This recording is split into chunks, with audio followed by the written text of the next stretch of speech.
Panny, przejdźmy do czytania i sprawdźmy, jaka będzie dla Was ogólna energia na ten tydzień. Tutaj jest 10 mieczy. No, wychodzi na to, że chyba to będzie powolny tydzień.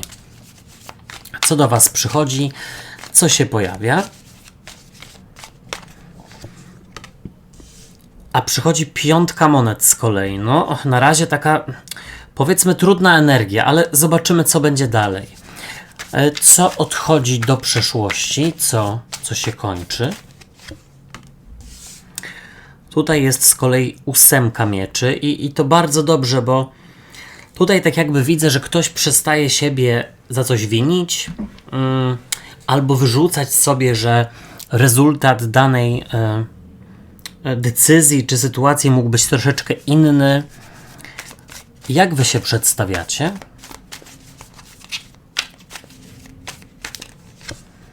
Panny, Wy pokazujecie się jako rycerz mieczy tutaj na strusiu, ale to dobrze, dlatego że widzę, że macie w sobie mnóstwo takiej zaciętości i krzepkości do tego, aby coś osiągnąć.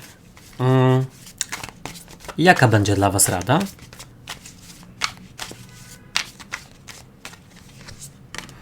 W radzie jest 9 mieczy z kolei, buław. I czego nie robić, czego unikać, co Was nie wspiera i co raczej przeszkadza.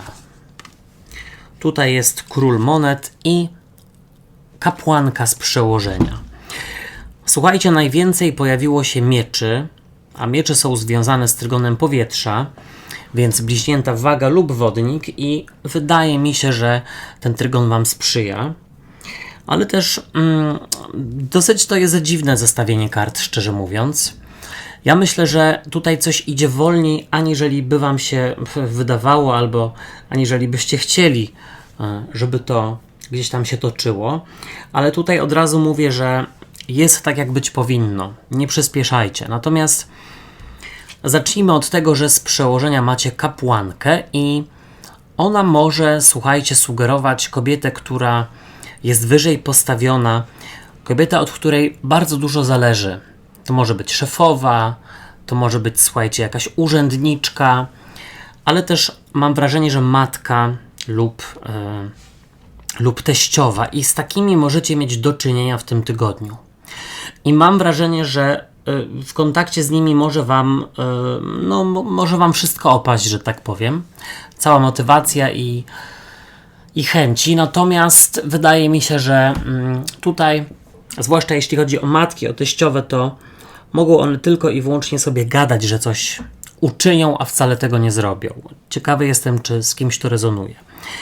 Inna sprawa jest taka, że polecałbym tutaj używać dużo rozumu oraz intuicji w tym tygodniu i nie działać pod wpływem chwili i emocji, bo to Wam może tylko przynieść problemy. W ogólnej energii 10 mieczy i powiedziałbym tak, być może też wyjdzie coś na jaw, że pewna osoba za plecami konszachtowała i to raczej jest ta kapłanka, ta kobieta i to właśnie sprawi, że trochę Wam się odechce. Natomiast ta 10 mieczy też mówi, że będzie to spokojniejszy tydzień, w którym czas leci dużo wolniej. I tutaj mam wrażenie, że może Wam się nawet dłużyć. Ktoś na przykład czeka na weekend, czy do weekendu, do wakacji, do urlopu.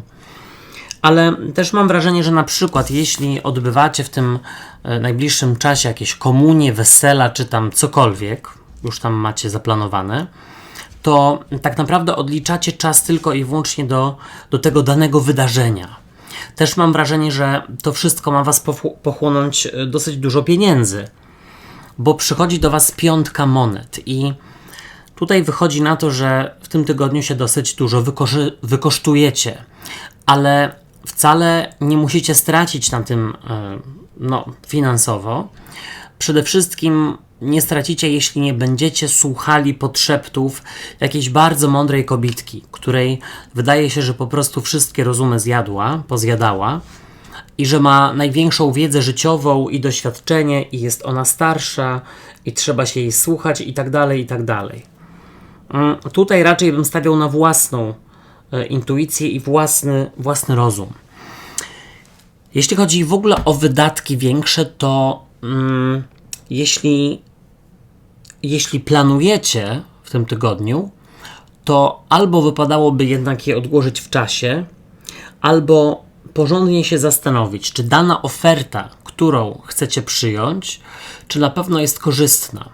Bo tutaj widzę, że ktoś inny może na niej skorzystać. Typu na przykład powiedzmy ktoś Wam podsunie wspaniałą ofertę wakacji, czy niesamowite po prostu bilety lotnicze, a później okaże się, że tak naprawdę tylko i wyłącznie ta osoba na tym zarobiła w postaci jakiejś tam prowizji i tak dalej, i tak dalej. Tutaj do przeszłości odchodzi 8 mieczy i dobrze, dlatego że z jednej strony macie tutaj takie podejście na zasadzie czuję, że ode mnie coś jednak zależy, ja nie będę iść z prądem, nie będę czekał na to, aż ktoś jakąś decyzję wyda, tylko na przykład będę składał odwołanie, zażalenie, czy na przykład ktoś sobie wymyśli, że chce złożyć skargę na kogoś w miejscu pracy, bo powiedzmy ktoś za plecami działa na niekorzyść firmy oraz waszą na przykład i wy wreszcie stwierdzicie, że trzeba dać temu koniec, temu kres. Jest polecane, żeby to uczynić. I nie chodzi o tutaj jakieś donosicielstwo, ale o też zadbanie o swój własny interes, bo w momencie, gdy ktoś gra nieszczerze, to też wam się dostaje. Ale tutaj na szczęście zdejmujecie taką jakby opaskę z oczu i dochodzicie do wniosku, że nie będziecie czekać, aż coś się polepszy, to wy zadbacie o swoje dobro. I tutaj ten tydzień sprzyja właśnie, tak jak już wcześniej wspomniałem, pisaniu pozwów, składaniu pozwów, czy składanie wniosków, odwołań, zażaleń. Tym bardziej, że zobaczcie, wy pokazujecie się jako rycerz mieczy, który walczy, jest taki właśnie waleczny, oddany w imię tego, co jest dla niego istotne, w imię tego, co jest dla niego ważne. Więc jeśli uważacie, że należą wam się jakieś pieniądze, czy na przykład lepsze traktowanie, inne traktowanie, czy szacunek, to tutaj widzę, że ochoczo zabieracie się za rozmowy, nawet z osobami, które wydają się bardzo takie wymagające, typu właśnie matki, typu teściowe, typu na przykład szefostwo. Tutaj też w ogóle widzę, że dla osób, które na przykład ostatnio miały problemy z taką motywacją, za dużo wam się nie chciało. Tutaj katar sienny, brak energii i po prostu pogoda w kratkę, bo też słyszałem, że niedawno w Polsce był jakiś śnieg w ogóle. To tutaj wychodzi na to, że nawet jeśli tydzień się dłuży, to i tak raczej tutaj macie na szczęście siłę do tego, aby o coś walczyć, coś robić, coś czynić. Co was wspiera? Co wam pomaga? To jest 9 buław i tu jest pokazane, że wspiera was zaznaczanie granic i stawianie muru, oddzielanie tak naprawdę siebie od relacji z osobami, które są nieszczere, nie fair się zachowują i na przykład już kiedyś się na takich osobach zawiedliście, czy zawiodłyście i nagle się znowu pojawiają. Czy tam dalej trzeba z nimi, że tak powiem, żyć w zgodzie. Nie mówię o tym, żeby żyć z kimś w niezgodzie, tylko raczej, żeby dystansować się od osób, które są nieszczere i już kiedyś nadszarpnęły wasze zaufanie. Stawiać granice, słuchajcie, i też bym powiedział, że nie zrażać się szybko, bo tutaj część z was może mieć problem z takim słomianym zapałem. Czego nie robić, czego unikać? Król monet. I nie zapominajcie o swoich potrzebach, dlatego że nikt inny nie zadba o was jak wy sami. Nie dajcie sobie tak naprawdę dokładać obowiązków, czy no, w kaszę dmuchać, jak tutaj mówi związek frazeologiczny, ale to tak uprośćmy może. Powiedzmy, że ktoś wam cały czas dokłada zmartwień obowiązków i na przykład jest przygotowanie nawet są przygotowania do komunii, czy do jakiegoś innego wydarzenia rodzinnego, czy ze znajomymi.